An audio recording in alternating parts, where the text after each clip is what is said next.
Here's a fancy word for you.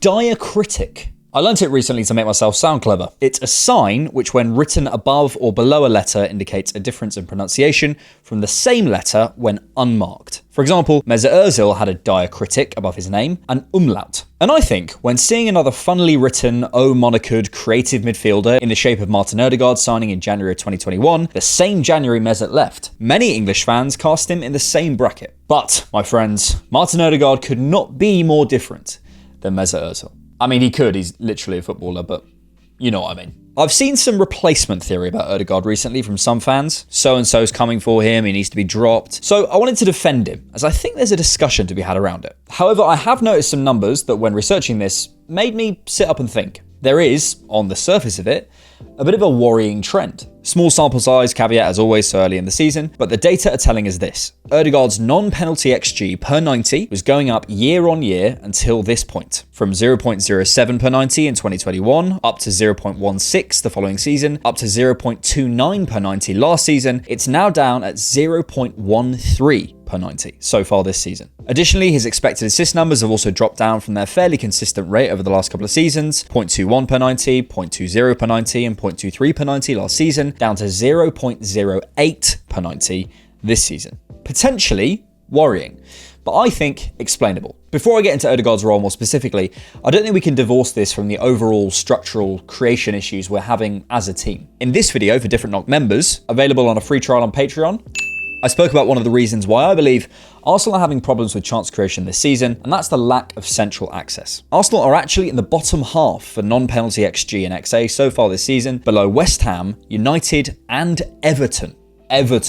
Take a look at some of our passing networks, and you can see our centre-backs and eights have been disconnected a lot this season. Currently, our most reliable source of ball progression is through carries down the side, as teams are blocking the middle more and more, making it harder to find Martin Ødegaard between the lines centrally and quickly in build-up with time to turn. Look how compact Man City were, and tell me exactly how an 8 is meant to function between the lines in the way we know Ødegaard likes. His numbers are naturally going to be affected by that. So he's had to adapt.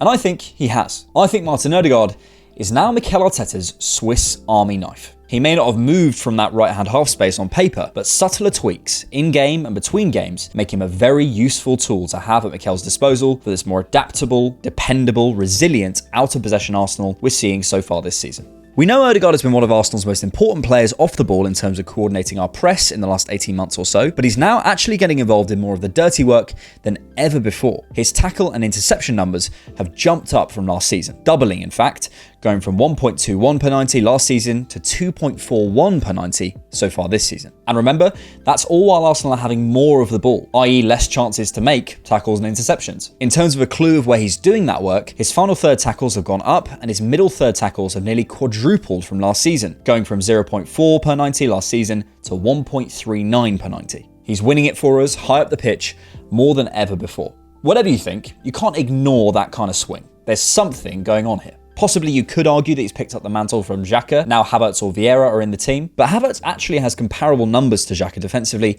much as we don't feel it. Credit to Scott Willis for this graph. More likely, it's a simple answer.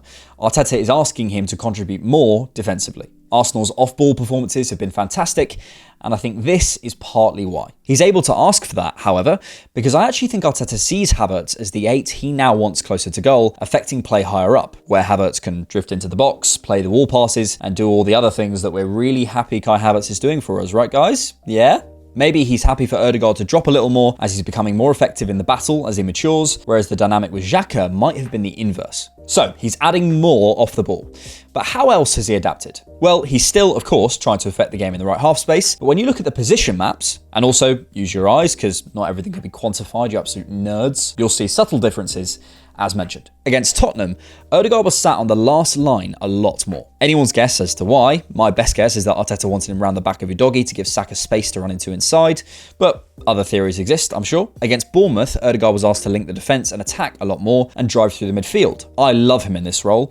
Again, you'd have to ask Arteta why it happened, but personally, I think it was to do with Bournemouth's press being so brave and maybe feeling the right-hand side was the best area to play out, as Kluivert isn't particularly hard working out of possession in my eyes. Against United, Ødegaard was a lot more on the edge of the box in possession, trying to snuff counters early. He got his goal there, as we know, and now trademark Ødegaard arriving late to goal, but was extremely conservative in the press that day, baiting United and forcing them long, as well as spending time shifting over to the other side. And against PSV, he came a lot more central, dictating from more of that traditional number 10 position and came deep to collect. So that's a load of different jobs, but that's my point. The point is the variety, intelligence, and game IQ to do all of those different jobs at the top level is what's so impressive about what's changed about Ødegaard this season. Do you see Saka, as talented as he is, asked 1 week to play as a second striker and the next week as a touchline winger? Ødegaard is special, and the amount of adaptation Ødegaard's doing, that is certainly new in my eyes. Arteta's tactical plans run through this guy as he knows he has the skill to carry it out. As I say, Havertz being different from Xhaka probably facilitates this, but Rice's role is very different from Partey too. Where Rice loves to scamper into the pockets, Partey is much more of a central hub when he plays in the six. Ødegaard's responsibilities can now alter a little bit more, and he can provide a counterbalance for whatever the game needs. He's becoming more of a carrier these days too, when you look at the progressive passing and carrying numbers, though I feel that's linked to the low blocks we're coming up against, as I mentioned. Last season, he was the highest volume progressive passer in the entire league. Now he can remain high and link, drop and carry, anything you need. We think of Ødegaard as this creative hub, but I actually think he's closer to a kind of Steven Gerrard than we may think. I'm not saying they're the same player. I'm just making a comparison that he's an all-phases midfielder that can do you a job deep, in the middle, and closer to goal. A more traditional central midfielder now than anything. To my eye, he's stronger in the tackle now too, and looks incredibly fit and robust, as well as possibly adding a few kilos of muscle to his frame since his arrival. I mean, when was the last time Ødegaard was injured? All of this contributes to a very different player than the one that arrived from Spain in January of 2021. There's no evidence, by the way, that Ødegaard is taking more shots this season. I've seen and heard that claim a fair few times, but if anything, the data tells us he's taking less shots than last season. Up at 2.68 shots per 90 last season, down to 2.41 shots per 90 this season. Personally, I think that perception comes from the adaptations that are mentioned. There are games when Ødegaard is tasked with being higher up the pitch and encouraged to take more shots, and those games are the ones that fans see and form narratives on. For example, against Bournemouth, sitting deeper, he had no shots, but against United, he had 5. You'd expect the inverse, right? And the difference in his role from game to game is amazing. Maybe Norwegian army knife. Yeah.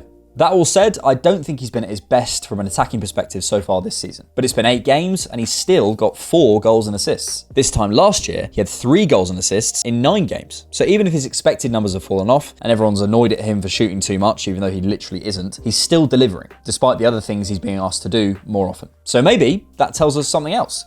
Has he got more efficient? He actually ran hot last year in terms of overperforming his XG, so if he gets any more efficient, it's over. When you sign someone like a Kai Havertz, you hope you can take some of the goal scoring and creative burden off Ødegaard to free him for the other side of the game, which there appears to be some reality to, but he's still delivering. I think what's happened is we haven't realised he's got a new role, so fans are seeing him in this new role and thinking that he's ghosting. To be fair though, he actually did have a poor performance against Spurs passing-wise. But please don't underrate the other side of his game. In Martin's tremendous interview with the legend Clive Palmer upon signing his new contract, I found him so humble and so keen to stress the collective, which I love. But a line that stuck with me is when asked about his individual goal against United, he only mentioned the fans' involvement. Ødegaard isn't Roy Keane or Patrick Vieira, but he was my pick for the captaincy just over a year ago now, before he got it, because of just that. He's a new age leader, if you want to call it that. Leading by example. Another player might bemoan the extra work he needs to do for the team, but instead he defers to others, choosing the team and the club over self-aggrandizement, even as he delivers on a personal level. He does seem now as well to have a connection with the fans that goes beyond giving us a little clap at 90+6. I'm aware of podcasts he's appeared on, away fans he's FaceTimed after big wins, time he's given to chat to people in the Arsenal community. Little things, but those things go a long way. And to me, that plays into it. This collective mindset gives him an edge on the pitch to contribute as this new all-rounder, not just the player we might have perceived him as. The Norwegian O, with the line through it, as far as my research tells me, isn't considered a diacriticized word in Danish or Norwegian where it most commonly appears. It's different. It stands alone. It can't then be compared to the umlaut above Ozil's name. And I, for one, think that is very apt. If you like The Different Knock and want to see more, you can access our bonus content on Patreon and YouTube memberships for just £3 a month.